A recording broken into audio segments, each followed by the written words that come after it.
any illusions that we might have that Canada punches above its weight in international affairs and is a respected nation in global affairs, as we may have been in an earlier period, has pretty much hit the skids. And I feel that this kind of language that Mr. Xi used, probably he would not have spoken in such a rough and thuggish way to any other G7 leader. So I think he has particular disdain for Mr. Trudeau.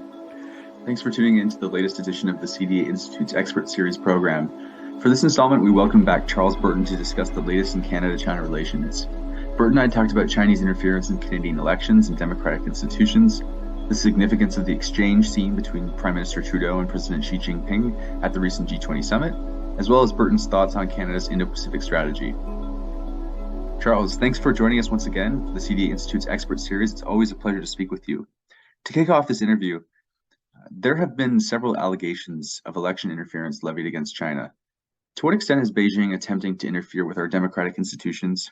And what role do you think China seeks to have in Canadian politics? And what tactics or tools are they using to influence public perception? Well, I think that the United Front Work Department of the Chinese Communist Party, which is a major institution of that political organization, Xi Jinping describes the United Front Work as one of the three magic weapons of the Chinese Communist Party, the other two being party building and the People's Liberation Army, which is a function of the party, not of the Chinese state.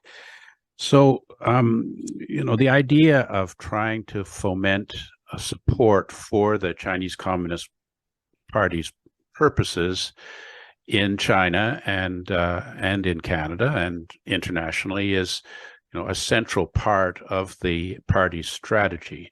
So they want to bring people in who are not Chinese necessarily, or certainly not citizens of the People's Republic of China, and people who hold different political beliefs into compliance with the party's overall agenda.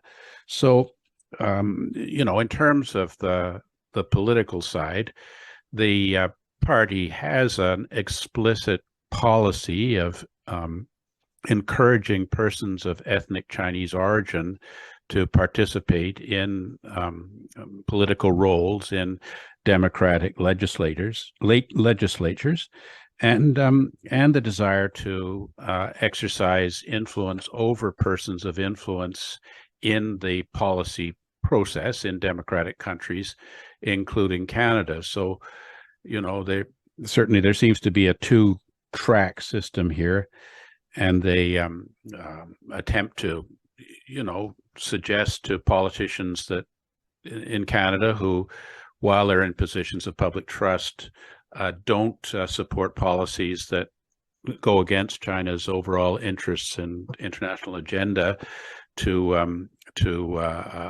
feel that they may be rewarded after retirement with, say, law firm appointments to firms that do a lot of business with China, or different boards and so on. As Charlie Parton, my colleague at the Royal United Service Institute in England, said, by providing life-transforming amounts of money. And we have some anecdotal information about this from Australia in particular, although, and also the UK. But in the case of Australia, the former Minister of International Trade, Mr. Robb, was subsequently revealed to have been the recipient of an $880,000 a year private consultancy after he left politics. And he had negotiated the Australia-China Free Trade Agreement, an agreement that China had hoped that Canada would be more or less cutting and pasting, but which our Department of Justice, I think, determined was too much in favor of China. It wasn't such an equal agreement. And Mr. Robb negotiated the 99-year lease on the port of Darwin to a Chinese billionaire, Huang Xiangmo, and negotiated a sort of friendship agreement between the port of Darwin and the port of Ruzhou in Shandong. So, while in office, the minister had done things that would probably have been approved by the Chinese embassy as supporting China's overall agenda, And then after he leaves office, he receives some generous rewards of a monetary nature. Not necessarily, you can't actually say that Mr. Rob did anything wrong. No laws were broken. The fact that someone who works with China during their civil service or political career would naturally assume a position relating to China in their next phase of life after politics and public service is to be expected. But when Australia promulgated its 2018 Foreign Influence Transparency Scheme Act, just before that came into effect, Mr. Rob and a number of other prominent Australian figures resigned from these kinds of consultancies and memberships. So, I think that certainly there does seem to be strong evidence that the Chinese government attempts to influence people in political authority, and arguably may have been very successful in the case of Canada on the one hand, and on the other, they support political candidates that they feel will be sympathetic to China's regime interests in Canada. So, most recently, we see the formation of the Fuqing Business Association's Canada Elections Committee, which even on its website said it was set up by the United Front Work Department's guidance. And this particular institution, the Fuqing Business Association, also has the identical address to one of the three police service stations located in Toronto area. So one feels that, that there could be a desire on the part of the Chinese government to use these institutions to influence Canada's political choices with regard to China policy. The current president and honorary chair of the Confederation of Toronto Chinese Canadian Associations, a group which has long worked with the Chinese consulate in Toronto to promote Beijing's positions on some contentious issues, is also one of the honorary leaders of this new institution. Now, naturally, the institution doesn't say that they're trying to encourage politicians who are disloyal to Canada to go into politics, but that they talk about politicians that seek to build bridges between Canada and China, or who support the positions of the Chinese community. So, from that point of view, the election interference is somewhat debatable in terms of its nature.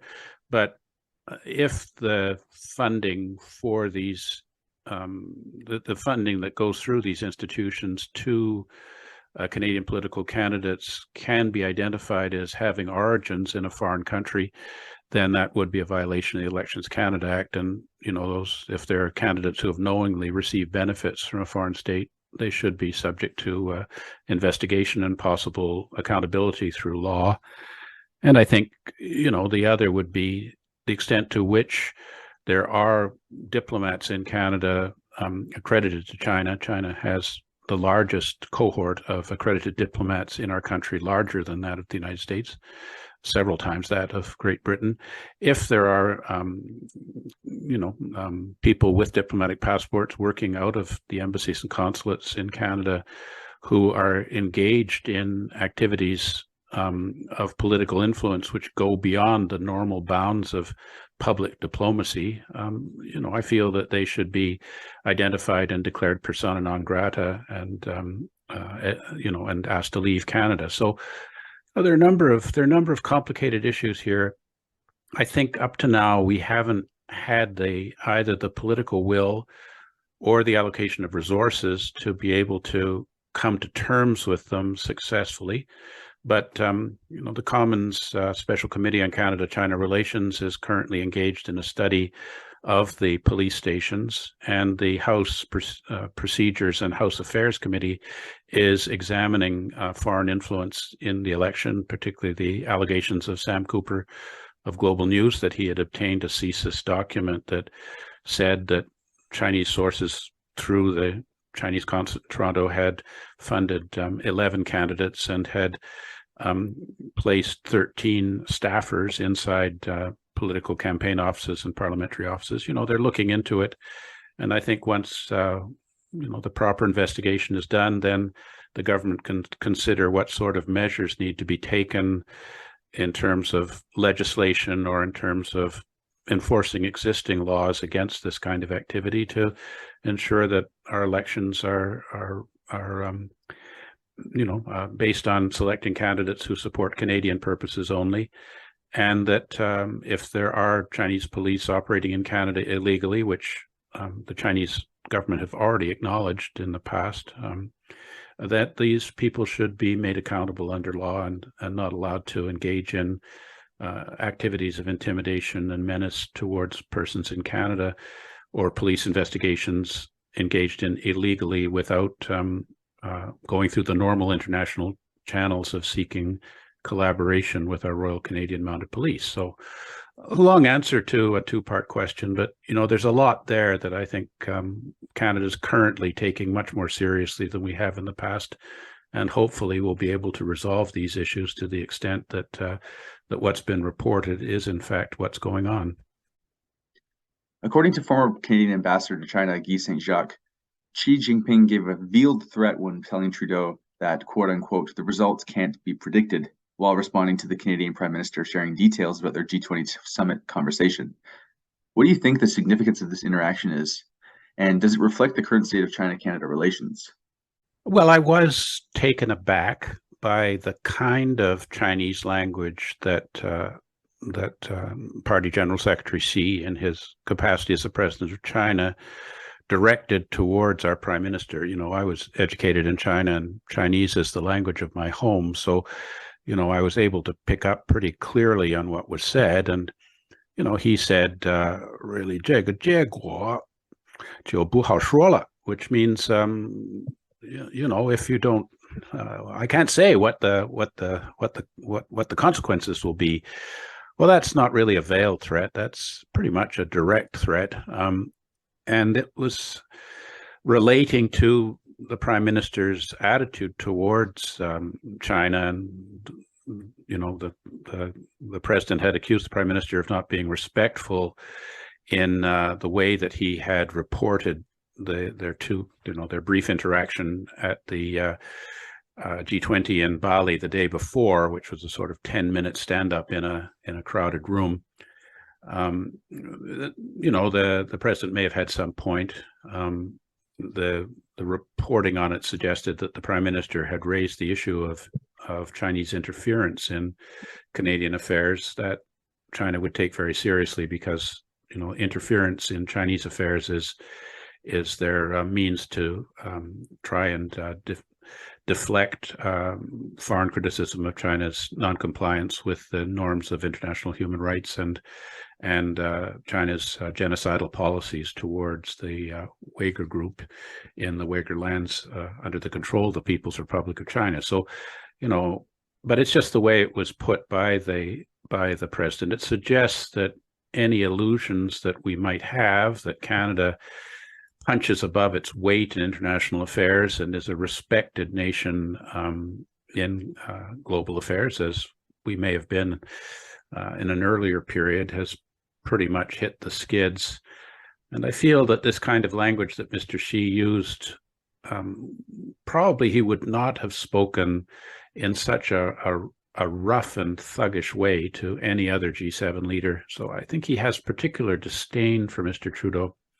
And any notion that the government might have had that, on the one hand, they can use, strong rhetoric or virtue signaling to appease Canadian public opinion, which, shows very strong discontent with the malign activities of the Chinese regime in Canada and abroad and in China, on the one hand, and on the other, not actually engage in any policies that would affect Chinese interests and thereby not lead to Chinese communist regime retaliation against Canada, economic coercion, such as we saw a little bit of at the time of our holding of the Huawei CFO, Meng Wanzhou, in response to a U.S. extradition request, where not only did China arbitrarily kidnap 2 Canadians and hold them under brutal incarceration for 3 years to pressure our government, but also applied arbitrary non-tariff barriers to significant Canadian agricultural commodity exports, specifically canola seeds and Quebec meat. So, that bargain seems to be off, and perhaps this will, make the government become more fully aware that trying to row a hoe between maintaining good relations with the United States and continuing to be in the good books of the Xi Jinping regime is just no longer viable under current circumstances. And the United States, if I could just add, has made this pretty clear when Mr. Blinken came to Ottawa in October. The upshot was 2 things. One was that Canada committed to participate in a strategic dialogue on Indo-Pacific policy with the United States. Evidently, the United States seems to feel that we need to be talking more about exactly how Canada is managing our Indo-Pacific policy. And Canada requested that we be admitted to the Indo-Pacific Economic Framework for Prosperity, a 14-country consortium put together by the United States earlier this year, from which Canada was markedly excluded.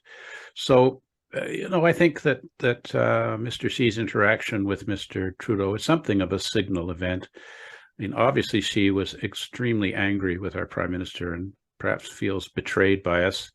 But I think Mr. Trudeau has to take it on that relations with Mr. Xi will never go back to the way that they were, and that we really have to be thinking more about security and sovereignty issues in our relationship with China, in addition to the promotion of Canadian prosperity through trade and investment. One final question for you, Charles. What do you expect or hope to see in our upcoming Indo-Pacific strategy? Well, I think that there still is a lot of difference of opinion within the government about where we should be going with the Indo-Pacific strategy and the extent to which we should align ourselves with Australia, the UK, and the US in quite explicitly wanting to undertake measures that would give China incentive to get more into compliance with the norms of the international rules-based order in trade and international affairs, UN covenants and so on. I did notice a couple of weeks ago, listening to the Radio-Canada program, Coulisses de Pouvoir, that when our Minister of Foreign Affairs, Mélanie Joly, was asked about this policy, she spoke for a couple of minutes. And then the interviewer said to her, well, you've just talked about our upcoming Indo-Pacific policy for quite a long piece, but you never mentioned the word Xin. China was not mentioned. And so I think that there is a notion on the part of some that the policy really would be about seeking more markets in other Indo-Pacific countries, but maintaining the same relationship with China. And so that really wouldn't mark much of a strategic shift, in the sense that, of course, Canada is always trying to sell more stuff to as many countries as possible. But you get other ministers like Minister Champagne, who talks about the need to consider decoupling with China, or Minister Freeland, who talked about friendshoring, that suggests a different approach to what we may be getting from our Prime Minister and Minister Joly.